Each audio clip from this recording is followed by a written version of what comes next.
the perfect's the enemy of good. And a lot of times with my profession, all I want is an iteration. And once I have a thing, I can work from that.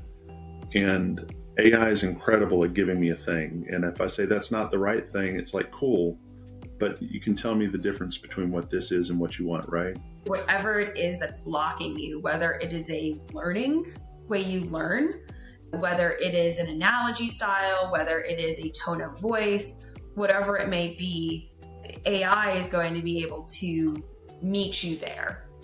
It really is a teacher that is you're giving feedback to, and it's taking that feedback and changing it instantly to help you learn better so that you can no longer say, I can't.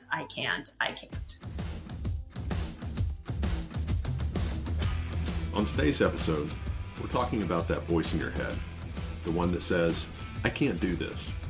I break down how AI has changed the game for learning new skills, solving real problems, and ditching excuses. Whether it's building a website, switching careers, or even running a marathon. Yeah, we went there. This episode is about using the tools at your fingertips to get unstuck and just start. No perfection needed.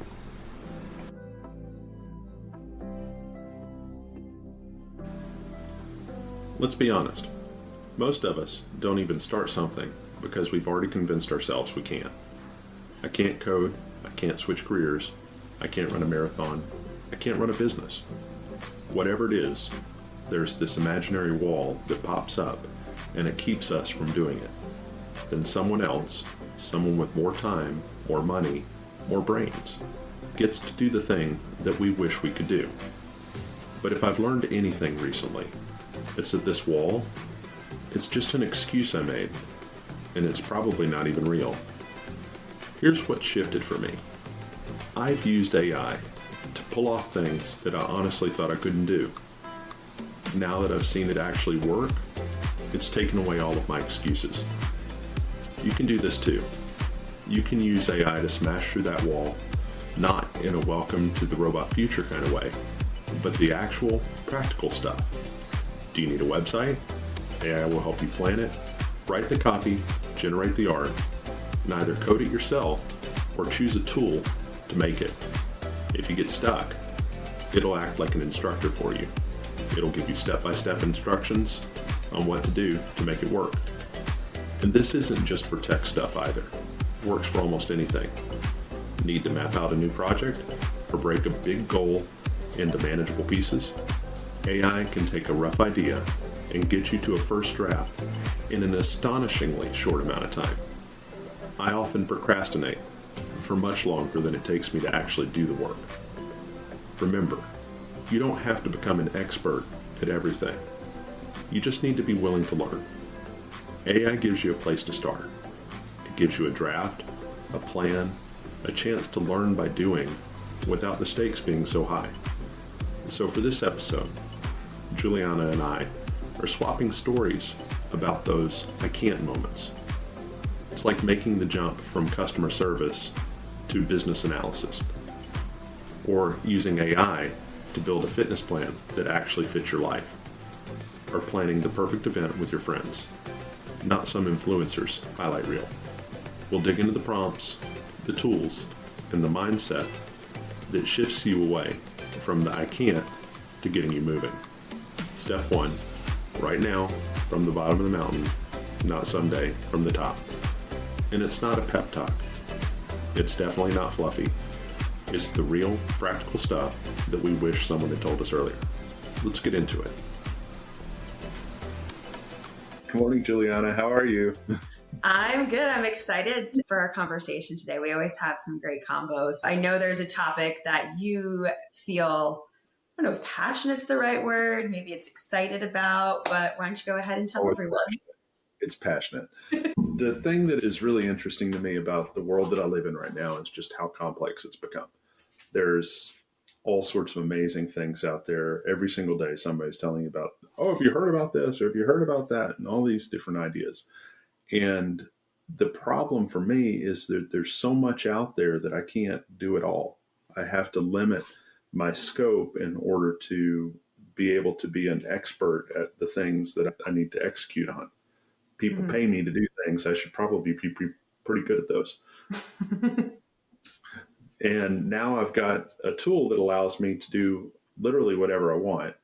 And it removes pretty much all of my excuses to not go do a thing. And that's absolutely magical. What kind of excuses do you usually give yourself? Okay, so for me, it's the going from I can't do something to I can do something usually has to do with knowledge and experience. Okay. So I don't know how to code this particular language, or I've not set this up before, or I've not done this way before. For me, it's not so much like I need to have money to do a certain thing. I need to go here and live in the Bahamas on a boat. It's more, can I build this computer program? Or can I write this algorithm? Got it. And some of the things that I've done are, related to, movement. Like, can't run as fast as I used to, or I can't jump as high as I used to. That's fine. Getting older sucks. But my brain works pretty good still. So I'm able to build stuff, and I understand systems. And as I move through my career, I learn more about how stuff fits together. And I'm able to use that to help solve problems for people. So no excuses on not fixing people's problems, basically. So a lot of the I can't do this, we see is that limitation of, well, I can't do this because I don't have the knowledge. I can't do this because I wasn't trained. I can't do this because no one taught this to me. And what we're basically finding is that people can learn to do things by having AI teach them. Yeah, and there's two aspects that I think that are really important there. The first is they don't need to know it as well as they think they do. So there's the Pareto principle, or the 80-20 rule, that a lot of people have heard about. If I have 20% of the knowledge, I can get 80% of the results. I think that is incredibly applicable to most of your life. And with regards to something I've heard over and over from my junior business analyst in the past and from junior developers is, well, nobody's told me how to do that, or I haven't been trained on that. And I think that they have not yet made the mental step to understand that someone has to write the training. And if you said, I don't know how to do that yet, or I haven't been trained on it, the person that is going to have to do that is probably me. And I would rather them explore how to do something themselves, because by performing that exploration process, by learning more about what they're trying to accomplish and know why they want to do it and how they want to do it, that in itself is an incredibly powerful teacher. I want to remove the excuses from people to go forth and do things.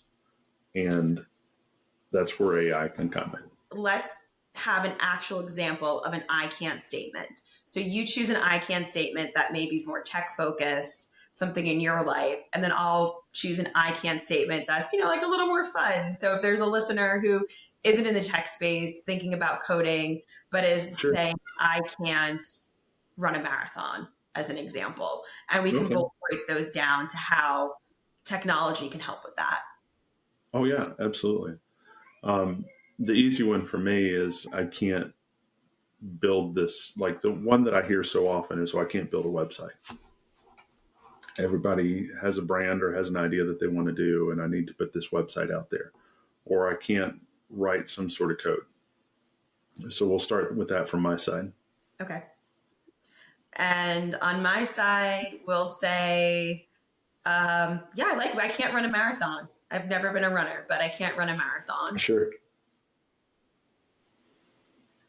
So how do we want to break this down? Do we want to say what specific steps did I take to go from it? And, So then say what you would do and what tools you would use, or what prompts you would go through. Sure.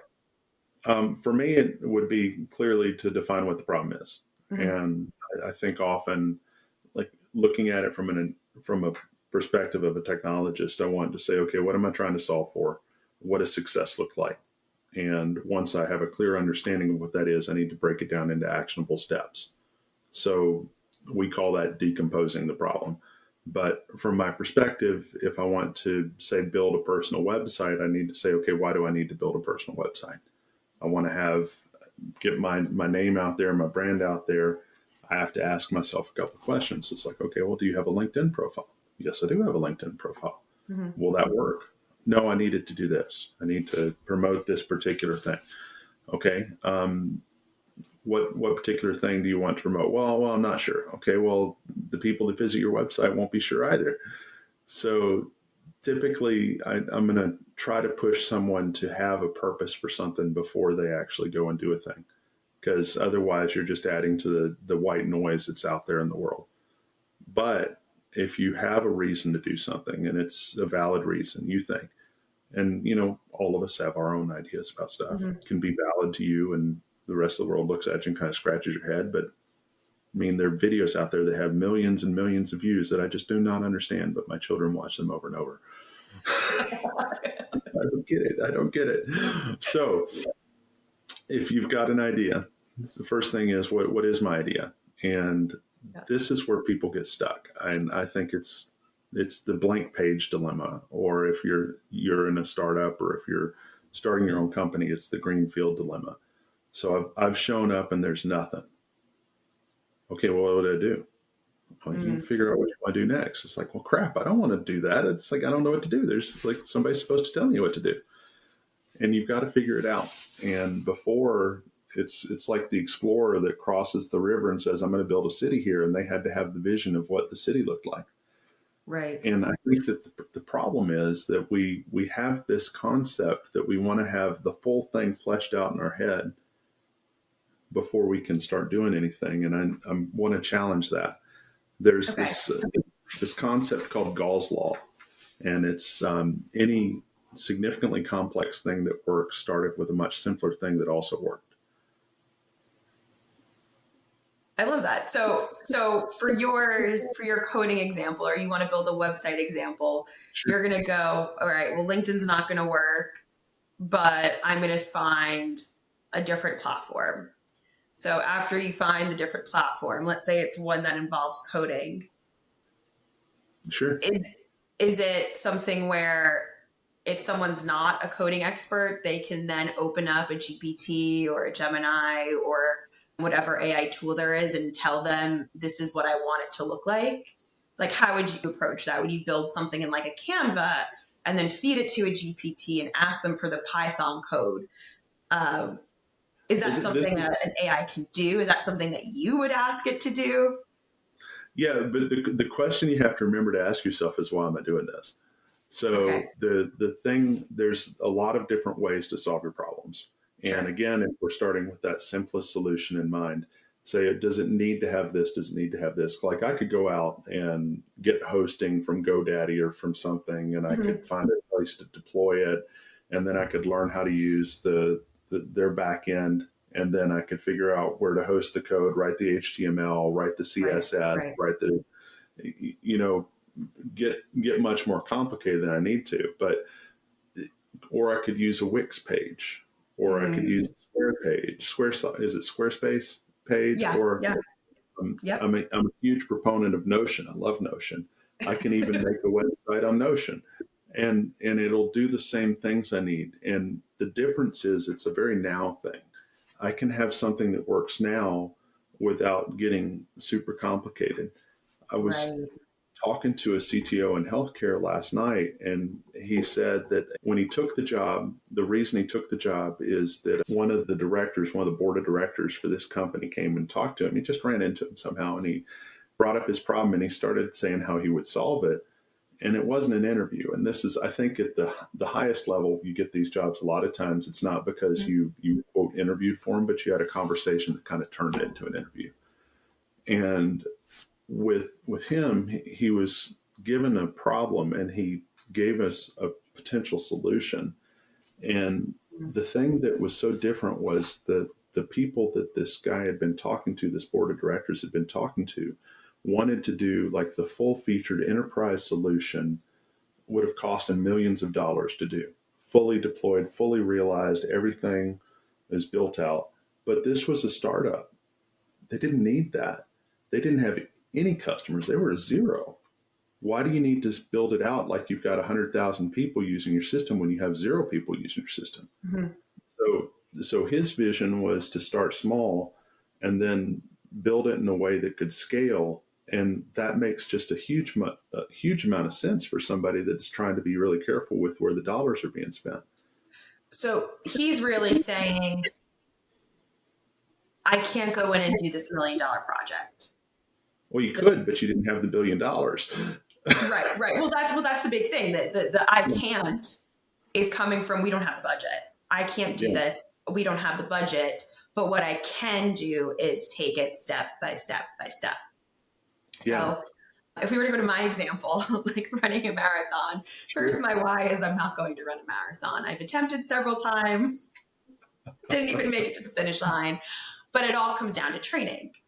Sure. And I think that this is a great example because most people understand sports or athletic ideas and chunking it down to athletics, where the idea is you cannot run a marathon without the proper training. You cannot run a marathon by just showing up to the start line. Now, I have friends who have done that. They are phenomenons, great specimens of amazing health.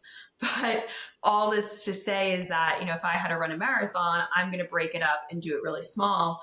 And when it comes to technology, there's things that I know about. So making sure that I go and get fitted for sneakers.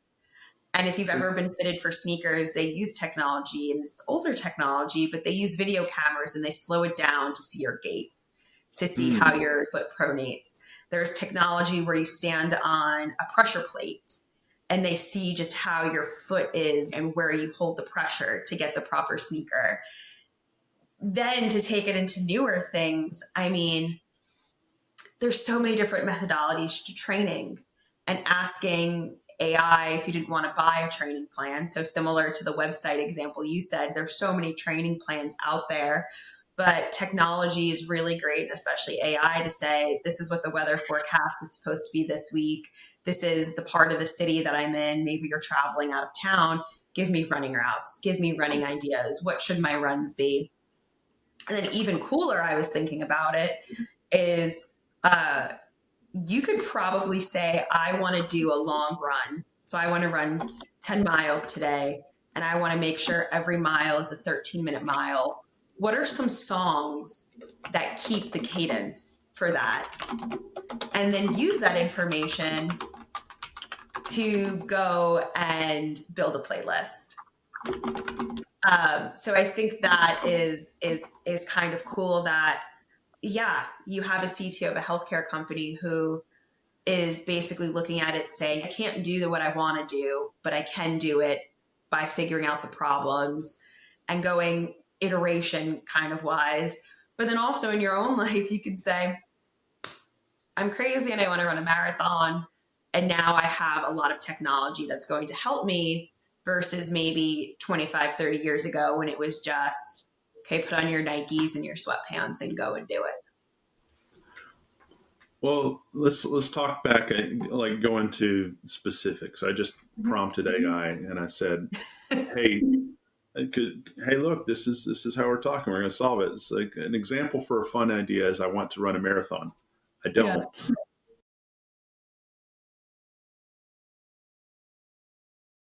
It's like, help me plan from go to a sedentary to marathon ready in 6 months.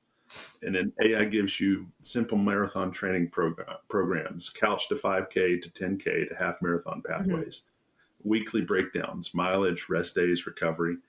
And then it says, adapt to personal constraints. Like it says, in this case, I'm X years old, work full time, and have no current cardio routine. I've got 17 pieces of titanium in my foot. These sort of things are, these are constraints. So what is your weekly time commitment? Injury prevention strategies, rest and recovery protocols, cross-training options, swimming, cycling, walking, all of these things. I think that when we talk about those constraints and those reasons of being I can't, one of the things to remember is your AI or your technology, it can change on a hat. So you had said it off camera. It's a professor in your pocket. Oh yeah. You're now saying, okay, I need an injury prevention for my IT band because I have a weak IT band. Mhm. And it's going to instantly prompt back with, these are the exercises I found for you to do to help with IT band industry. And I go, well, I know that if I were lost 10 pounds of body fat, I would probably be a more efficient runner. What is a diet that I can do throughout this to help me with fat loss to increase this? And it's instantly going to come back.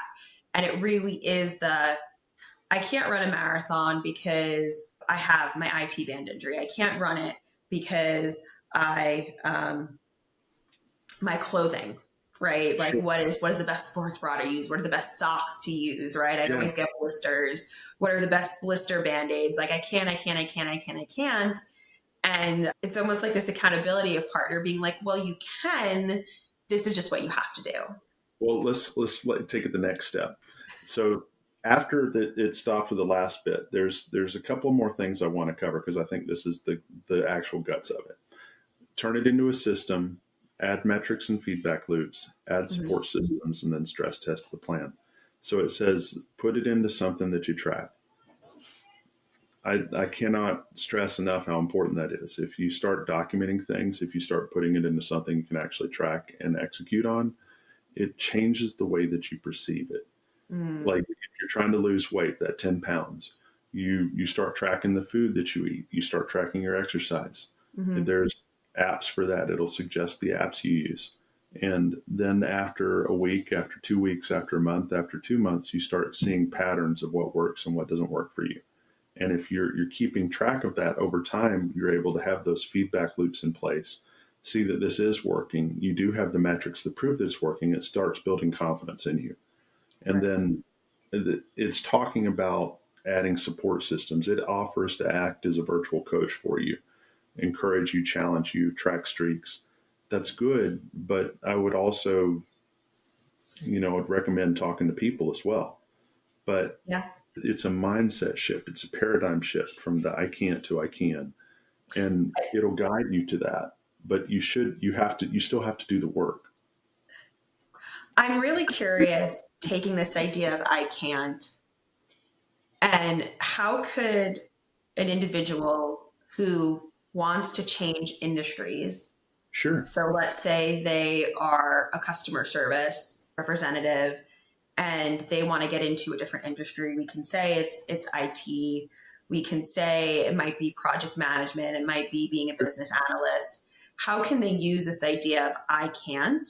So I can't be a customer service rep and go be a business analyst, I got you right? because this is But a great. how can they use this idea of I can't and technology to build the skill or use technology as a way to train them and let them at least skill up or get experience or break things down for them to clear that path to changing um, careers. I think we're in an amazing place right now. It's an inflection point, if you would, in technology and careers. I think that in the next 5 years or so, 10 years at the outside, a lot of the way that we work will have shifted. And it's Mm, going to be, we've kind of reached one of those iPhone moments. So in right. January 2007, Steve Jobs walked out on stage with this block of metal and glass, and he said, "Hey, I'm going to change the world." He did. You don't remember phone numbers anymore. You don't remember how to navigate anywhere. You've got this thing that is basically part of your brain that sits in your pocket every day. Yeah. And you literally feel like a part of you is missing if you leave the house without your phone. Right. So I think that you need to think in terms of what is AI going to mean for the workplace. I've helped multiple people make that jump from customer service rep to BA. The thing that happens there is I go and talk to managers. This is big corporation because I Mm-hmm. was specifically looking for people in operations that knew how the systems worked. They knew how their systems worked. And I said, give me your two best people. And I got them on a documentation project. And that got them thinking about outside of just what their day-to-day work was to start expanding the scope of their knowledge within the organization, take a more holistic approach to it. They Mm-hmm. became go-to people for their existing management structure and functionally became analyst for them. And then I made a clear path to take them over to corporate to hire them into that environment. Sure. But for Anybody the can do people it, who don't have the Berts in their corner, but you can do uh, it yourself. I just gave you the path. yeah.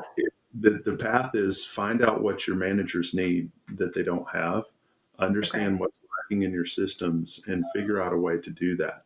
The question is whether or not they're going to recognize it and promote on it, Hmm. or if you can use that as leverage to interview for the next job.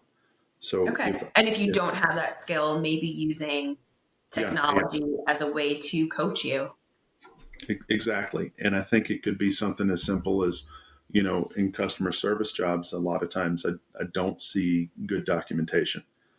Mm, There's clear paths of how you're supposed to respond to certain things. And you see sure. more and more where you've got basically phone mazes that are trying to get you into them, get you to the right person, and AI is trying to get you to the right person. And I joke about this. It's like I wish that any Fortune 500 company head, especially of all the banks, would have to call and interact with their own customer service at least once or twice a year. It's like you're in this giant maze and you might find a minotaur. So I you laugh about that, but it's not a great experience and it pisses Yeah. people off. So, from a value perspective, how do I make the experience better? How do I take ownership and learn about what I'm actually doing? And if my own company won't promote me now, how do I identify what skills that I could gain that would be for the job that I do want in the place I am right now and have them pay for it? If you have access to AI personally or with the company, use it. It is incredible how powerful it is. And there's all these problems that they're not thinking about because they're still afraid. They don't know what they're going to have to do. They don't want to piss people off. They don't want to have to navigate the treacherous waters of legal. They don't want to have to navigate the treacherous waters of I'm going to fire people or I'm going to do this or I'm going to do that. You have to be looking forward. You cannot assume that it's just going to keep the way it is right now. That's, I think, one of the biggest human problems. When you grow is when you're challenged. Mm, right. So I've got all of Well, these people who are happy to derp along. If you're happy to derp along, you're going to keep getting what you're getting. well, I'm going to ask AI later today. I can't figure out what I want to eat and see if it will solve my problem for me. Oh, it's crazy. Ask it for something bonkers. Like you need to have a Brazilian infused African diet. No, I'm just going to be like AI. I don't know what I want to eat today. Gemini, ChatGPT. I don't know what I want for dinner tonight. Sure. My boyfriend's asking me where do I want to go out to eat, and I don't know. Well, I mean, you can say I've really enjoyed this. It's like, what ingredients do I have? Yes. Yeah. Do I want to cook? Is it raining? Those sort of things. Yeah. But Give it some constraints. If you leave it too open ended, AI struggles. yes, but I do think but I do again think it's a very interesting take of figuring out where you can use AI as your accountability partner. Yeah, And because the saying goes, how do you eat an elephant? You eat it one bite at a time.